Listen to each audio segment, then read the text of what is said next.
We are here at the Racing Electronics display at PRI in Indianapolis, Indiana. We're talking to some of the folks from John Force Racing. Okay, we did this last year, and they had 3 plans last year and 1 hope for a plan last year. Austin Prock, he told us right here that he's hoping to put something together.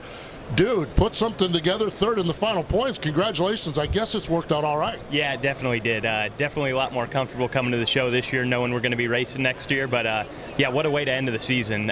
We won the most rounds and most races in the countdown and ended up 3rd. So nothing to hang our heads on right there, and looking forward to next year.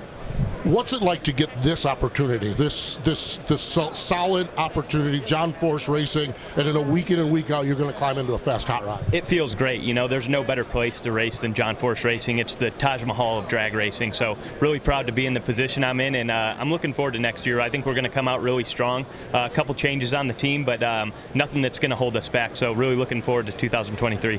Just talk to your teammate Brittany. Having 2 cars, having 2 fast cars. Now you top 3 in points, both of you on the podium as far as the final standing.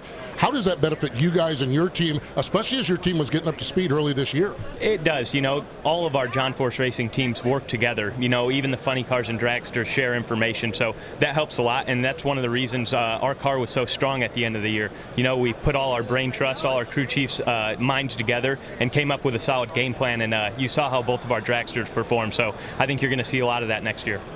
Did you, during the second half of the year, toward the end of the year, just sit back and say, man, this is pretty cool? Oh, it was so much fun. You know, there's nothing better than going rounds on Sunday, and we were doing a lot of that in the countdown. So no better time to, you know, get the thing fixed and go out there and show out. Going rounds on Sunday. Okay, I'm going to ask you a question, and I know very little. I actually went to Charlotte, to the drag race in Charlotte, the one in the countdown, the 2-lane drag strip, not the 4-wide. I went there. When you're staging, when you're doing this, is it pretty much a status quo, or do you play mind games? Are there different guys that you have different things that you work with as you know you're racing against somebody? You know, you kind of you watch other racers and how they perform. You know, these cars burn an extreme amount of fuel just idling. You know, if you sit there for, I think, 10 seconds, it's like a gallon of fuel. So you have to be cautious, and you're only ending the run with 2 or 3 gallons in the tank. So you kind of got to know when to let the clutch out, and you don't want to sit there for a long time with the clutch out. So you kind of understand how everybody races it. But on Sunday, you know, you just got to go up there and do your deal, and whatever's going to keep your mind the clearest. If you're up there thinking about what the other guy's doing in the other lane, you're going to miss the tree.